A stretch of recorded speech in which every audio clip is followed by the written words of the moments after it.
16ই December মহান বিজয় দিবস, আমাদের স্বাধীনতা সংগ্রামের সবচেয়ে গৌরবের দিন।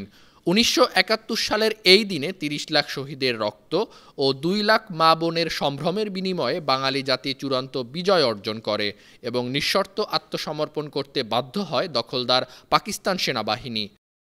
৫৩তম বিজয় দিবসে রাষ্ট্রপতি, প্রধান উপদেষ্টা, দেশ বিদেশের গুরুত্বপূর্ণ ব্যক্তিসহ পুরো জাতি গভীর শ্রদ্ধা ও ভালোবাসার সঙ্গে স্মরণ করবে জাতির শ্রেষ্ঠ সন্তানদের।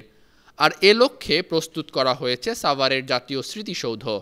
স্মৃতিসৌধ চত্বরে ধোয়া মোছার কাজ, সৌন্দর্য বর্ধনের লক্ষ্যে বাহারি রঙের ফুলের চারা রোপণ করা হয়েছে।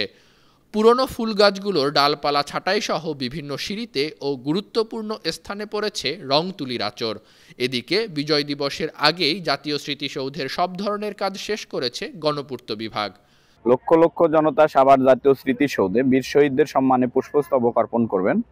সে লক্ষ্যে আমরা গণপূর্ত অধিদপ্তরের পক্ষ থেকে পুরো স্মৃতিসৌধ কমপ্লেক্সকে ধুয়ে মুছে পরিষ্কার পরিপাটি করা, ফুল দিয়ে সাজানো, রং তুলির কাজ, সিসি ক্যামেরা স্থাপন, লেক সংস্কার সহ সকল কার্যক্রম সম্পন্ন করেছি।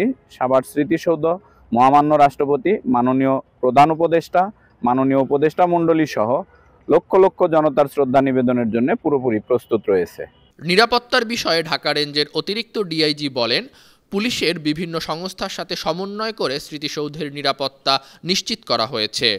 যারা এখানে যাবেন ভিভিআইপি তাদের নিরাপত্তাটা মাথায় রেখে আমরা পুরো ব্যবস্থা গ্রহণ করেছি এবং এখানে সিসিটিভি কাভারেজ থাকবে, সিসিটিভির কন্ট্রোল রুম থাকবে এবং আমরা ডিএমপির সাথে সমন্বয় করেছি, গাজীপুর মেট্রোর সাথে সমন্বয় করেছি, করে আমরা ব্যবস্থা নিয়েছি এবং ভিভিআইপি এখান থেকে যাওয়ার পরেও যাতে একটা ভালো সুশৃঙ্খল পরিবেশ থাকে, নিরাপত্তা থাকে, সেই ব্যবস্থাও আমরা রেখেছি। দেশের বিভিন্ন প্রান্ত থেকে স্মৃতিসৌধে শ্রদ্ধা জানাতে আসা নাগরিকদের সহযোগিতায় স্বেচ্ছাসেবক দল পাশে থাকবে জানিয়ে ঢাকা জেলা স্বেচ্ছাসেবক দলের আহ্বায়ক বলেন, এইবারই আমরা 5ই আগস্ট বিপ্লবের মাধ্যমে একটি নতুন মুক্তিযুদ্ধ, নতুন স্বাধীনতার মাধ্যমে বাংলাদেশের নতুন সরকার পেয়েছে, যে কারণে এবার মানুষের মধ্যে অনেক বেশি আনন্দ, অনেক বেশি উৎসব পরিলক্ষিত হচ্ছে।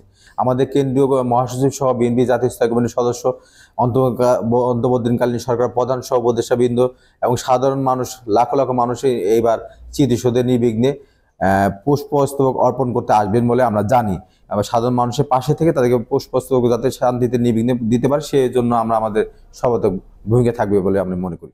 News desk, 52 TV.